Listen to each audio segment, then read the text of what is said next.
Hello students, today we are going to do the questions of third lesson from Vistas, and that is Journey to the End of the Earth written by Tishani Doshi. तो बेटा इसमें journey to the end of the earth, what is end of the earth? End of the earth mean Antarctica. And you have already learned the story in which you come to know that the students, a group of students was taken to Antarctica to study the present, past and future there. आप Antarctica ही क्यों जा रहे हो? क्योंकि Antarctica में ऐसे बहुत सारे तथ्य छिपे हैं, फैक्ट्स छिपे हैं, जिससे आपको पास्ट का भी पता चलता है, प्रेजेंट का भी पता चलता है और फ्यूचर का भी पता चल सकता है. तो आपने इस स्टोरी में ये देखा है कि स्टूडेंट्स को ही क्यों लेकर के गए, क्योंकि बेटा students are the coming generation, future generation. They can make policies, they can become bureaucrats, they can become politicians, and they will have the power to change the policies that would be best for the nation, for earth also. ठीक है, तो इसमें students को इसीलिए लेकर के बेटा, ताकि वो आने वाले पीढ़ियों के लिए एक ऐसी पॉलिसीज बना पाएँ कि जिससे हम इस अर्थ को नष्ट होने से बचा सकते हैं. ठीक है, तो एंटार्क्टिका ले जाते हैं, journey to the end of the earth. और ये आपने देखा है कि why we are creating so much loss to this earth, because you have read in the ailing planet कि जो हमारे 4 प्रिंसिपल एलिमेंट्स हैं, जो 4 प्रिंसिपल बेसिक जो हमारी नीड्स है वो कहाँ से पूरी होती है? Fisheries, forest land, crop lands and grass lands. हमें फिशरीज से भी कुछ मिलता है, फॉरेस्ट से भी कुछ मिलता है, और हमारे पशुओं को फॉरेस्ट लैंड से मिलता है, ग्रास लैंड से मिलता है, और हमें क्रॉप लैंड्स जो है. लेकिन जैसे जैसे जो पॉपुलेशन है that is growing day by day, that has turned into population explosion. उसने क्या किया है कि वी हैव लिमिटेड रिसोर्सेज और हमारी डिमांड्स बढ़ती जा रही है. मान लो आपके दादाजी के 5 भाई थे, उनके पास 10 खेत थे, तो 2-2 खेत उनके हिस्से में आए. लेकिन अगर वही 2 भाई होते तो 5-5 खेत हिस्से में आते. तो इसका मतलब कि जो लिमिटेड रिसोर्सेज हैं उनके ऊपर प्रेशर बढ़ता जा रहा है. ठीक है, तो इसमें जब हम क्वेश्चन, एक तो आपने ये देखना है कि हम एंटार्क्टिका जा रहे हैं. ठीक है, कि बच्चों को एंटार्क्टिका ले जाया जा रहा है. बच्चों को ही क्यों ले जाया जा रहा है? Because they are the future policy makers. They could be political leaders, bureaucrats. ठीक है, they will have the power to change the laws and policies for the benefit of this environment. ठीक है, तो इसमें जो क्वेश्चन नंबर 1 है, how do geological phenomena, phenomena is plural of phenomenon, phenomena help us to know about the history of mankind. Page number 19 Vista में, page number 19 पर ये question है बेटा. जब आपने इस क्वेश्चन को, इस लेसन को तैयार करना है, जस्ट ओपन योर विस्ताज, अपनी विस्ताज को खोलना है और पेज नंबर 19 में आ जाइए. पेज नंबर 19 में इस विंडो के सामने आपको आंसर लिखा हुआ है. कहीं भटकने की जरूरत नहीं है, आपको टीचर्स ने आपको बता ही दिया है. और रिवीजन करते बार बुक भी सामने रखिए तो आपको बात क्लियर हो जाएगी कि आप लिखेंगे कि geological phenomena can help us know about present, past and future of humankind, या we can learn so many things about the history of mankind with the help of geological phenomena. और वो यहाँ पर सामने दिया है, देखो बेटा. we will come to know where we have come from, where we could possibly be heading. देखिए, जियोलॉजिकल फिनोमेना हमें 2 बातों को बताएगा. Where we have come from, हम कहाँ से आए हैं, and where are we heading, हम किस ओर जा रहे हैं. देखो, जा तो किस ओर रहे हैं? सत्यानाश की ओर जा रहे हैं. क्यों? पॉल्यूशन बढ़ रहा है. ठीक है, हमने जो रिसोर्सेज है उसका दोहन अत्यधिक कर दिया है, एक्सेसिव, अनचेक्ड. ठीक है, और उसका blatant use of those resources means the end of the life on earth. ठीक है, जब कुछ बचेगा ही नहीं बेटा तो हम कहाँ जिंदा रहेंगे. तो geological phenomena can help us to know about the history of mankind. इसने कहा कि हिस्ट्री ऑफ मैनकाइंड क्या है। देखिए वैसे तो 500 million years go there was a one large single continent that was Gondwana. जैसे आप 7 कॉन्टिनेंट्स आप देखते हैं, 7 नहीं थे, एक बड़ा कॉन्टिनेंट था गोंडवाना। और ऐसी कुछ धरती के अंदर क्रियाएं हुई, जियोलॉजिकल ऐसी कुछ एक्टिविटीज़ हुई, ठीक है, जैसे प्लेट्स खिसकती हैं, भूकंप आए, आग लग गई, कुछ हो गया। उन घटनाओं से क्या हुआ कि कुछ चेंजेस आए, अलग अलग द्वीप बन गए, अलग अलग कॉन्टिनेंट्स बन गए, ठीक है। तो यहाँ पर दिया हुआ है, जैसे सामने देखिए आपको दिया where we have come from and where we are possibly be heading. और हमें क्या पता चलता है, हमें ये पता चलता है कि once there was a supercontinent that was known as Gondwana, ठीक है, and with the passage of time some great activities took place on the earth and India pushed northwards। जैसे इंडिया यहाँ पर है, जैसे आपको बेटा पता है ये ईस्ट है, ये वेस्ट है, ये नॉर्थ है और ये साउथ है। मान लो यहाँ जैसे इंडिया था, ये खिसकते खिसकते यहाँ पहुँच गया and form the part of Himalayas, और हिमालयाज का एक हिस्सा बन गया, हिमालय फॉर्म हो गया और इंडिया जो है यहाँ पर आ गया। वैसे ही साउथ अमेरिका और north America, south America drifted towards north America.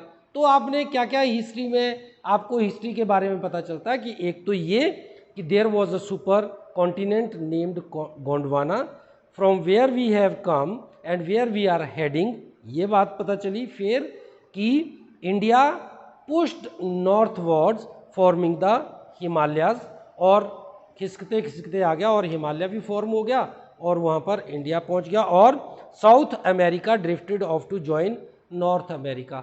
ऊपर की 3 लाइन, 1 2 3 4 लाइन से उठाइए और कुछ ये बीच में पैरा ख़त्म होने से ऊपर 3 लाइन्स को जाइए और ये आपको क्लियर हो गया। तो हिस्ट्री का ऐसे पता चला कि हिस्ट्री कैसे जो है, इंडिया कैसे बना और कहाँ एशिया में पहुंच गया, ठीक है, एशिया बन गया, हिमालय आ गया, और उसके बाद कैसे साउथ अमेरिका जो है ड्रिफ्टेड टूवर्ड्स और दे जॉइंड एज वन, ठीक है, वो इकट्ठे हो गए। तो यहाँ से हमें ये पता चलता है, हिस्ट्री का पता चलता है, और आपको प्रेजेंट का भी पता चलता है कि प्रेजेंट हमारा, our present is not safe because we are not doing justice with our earth, with this environment, ठीक है। तो एक तो क्वेश्चन ये हो गया, ठीक है जी। तो 2-3 चीज़ें लिखनी है कि हम कहाँ से आए हैं, कहाँ जाएंगे, क्योंकि जाएंगे कहाँ, खतरा बहुत है, हो सकता है ये धरती ही ख़त्म हो जाए अगर इसी तरीके से हम रिसोर्सेज को ख़त्म होते रहे, ग्लोबल वार्मिंग को बढ़ाते गए। और दूसरा ये कि इंडिया कैसे हिमालय तक पहुंचा और नॉर्थ अमेरिका और साउथ अमेरिका कैसे इकट्ठे हो गए। और दूसरा बेटा पेज नंबर 20 पर एक क्वेश्चन है, what are the indications for the future of mankind. What are the indications for the future of human kind. Human kind के देखो आप ये सभी जानते हैं कि व्हाट आर द इंडिकेशंस, क्या आपको क्या निशान, ऐसे क्या संकेत मिलते हैं कि हमारा फ्यूचर क्या है, are future is not safe. What are the indications for the future of human kind, the indications are not good, the humankind is not safe on this earth, ठीक है। क्यों? Human civilizations have been around for a party. देखिए सिर्फ 12,000 वर्षों से human life यहाँ पर है, लेकिन धरती को बने हुए तो मिलियंस ऑफ ईयर्स हो गए, और हमें इतना सा क्षण मात्र, अगर जियोलॉजिकल वॉच के हिसाब से देखिए, क्लॉक के हिसाब से देखिए, तो हमें तो क्षण भर हुआ यहाँ रहते हुए, लेकिन इस क्षण में ही हमने धरती को तहस नहस कर दिया है, एनवायरनमेंट को तहस नहस कर दिया। तो इंडिकेशंस क्या है, संकेत क्या है, दे आर नॉट गुड, ठीक है। क्यों? जैसे इसमें देखिए लिखा है human civilization have been around for a party 12,000 years. आप सिंपल लिखिए कि the human civilization is not very old, it is just 12,000 years old on this earth, ठीक है। But in these few years we have created problems for the earth, we have destroyed this earth, और वो किस वजह से हो रहा है कि we have dominated nature for our own selfish purpose. हमने नेचर को डोमिनेट किया बेटा। डोमिनेट क्यों किया? 3 कारण है देखिए।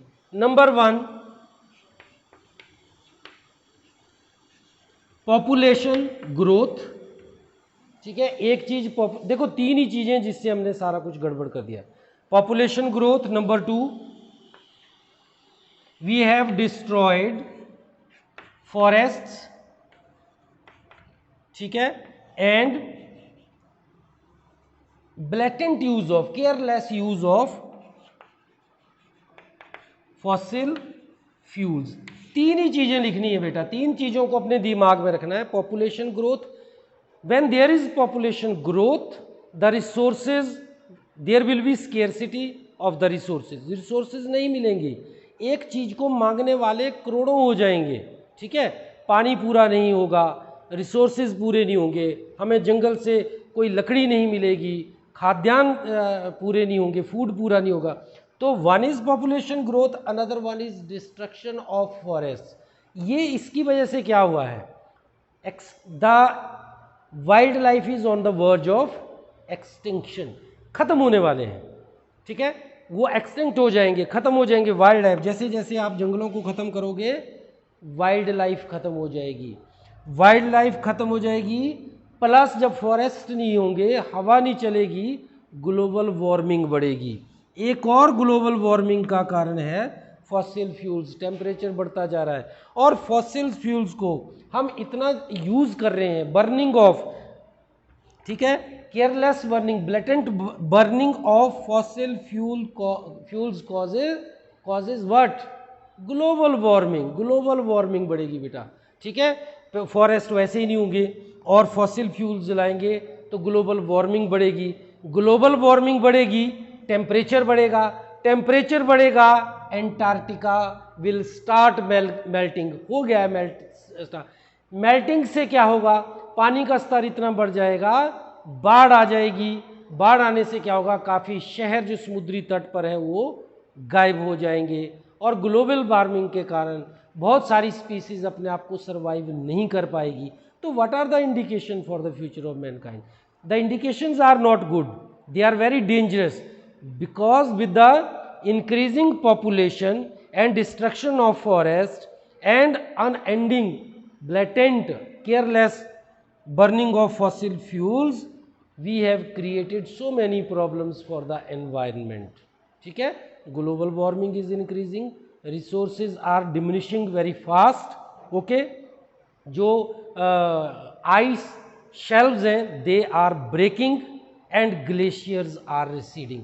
ग्लेशियर्स पीछे हटते जाएंगे बेटा। वो पीछे कैसे हटेंगे, पिघलते जाएंगे, मतलब छोटे होते जाएंगे।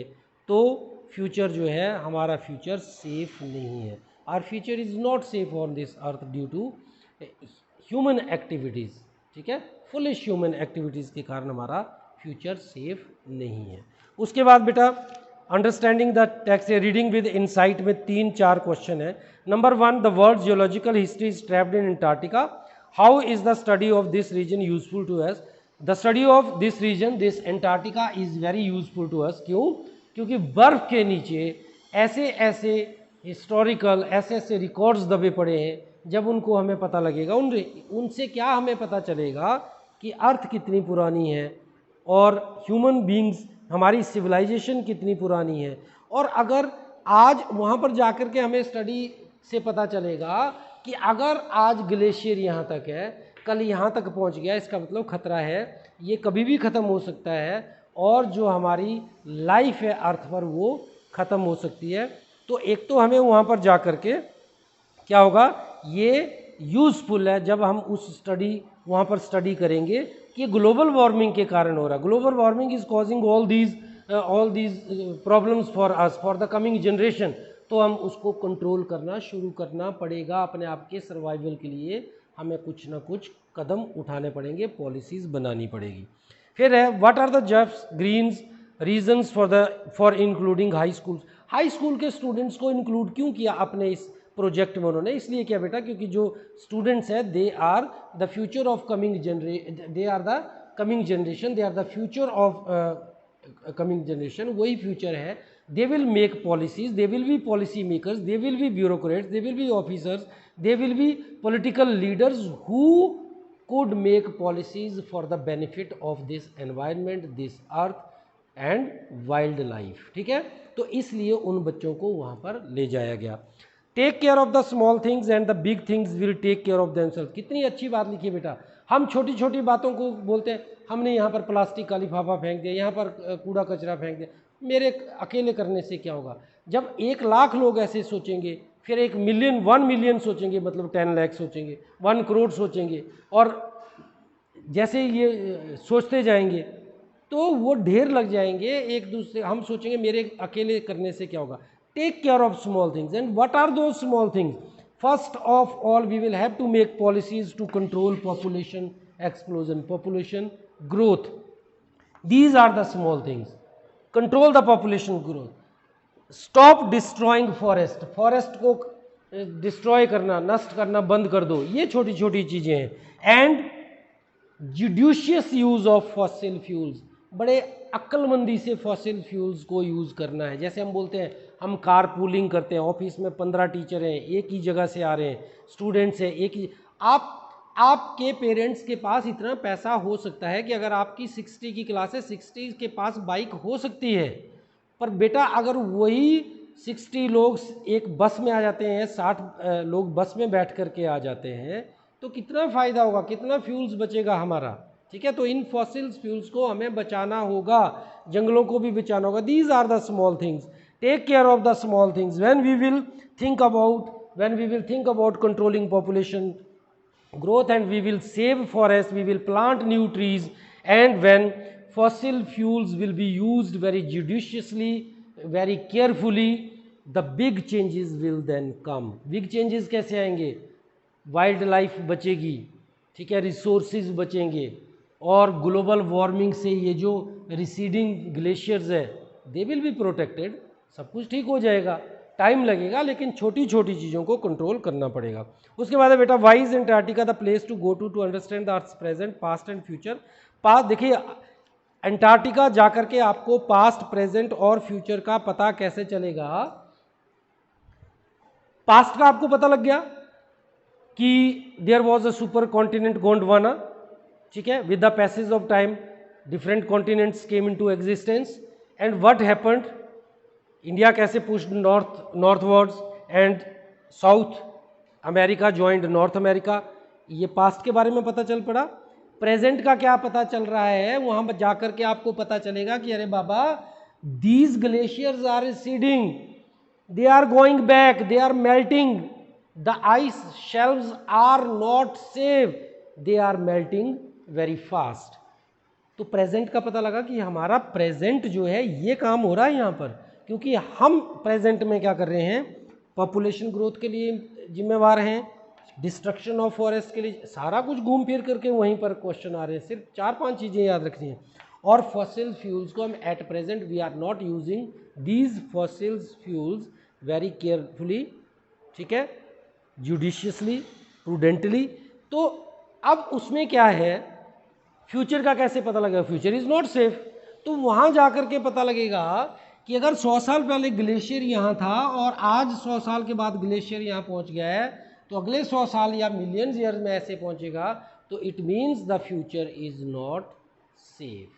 ठीक है बेटा, तो ये बिल्कुल सिंपल से क्वेश्चन है.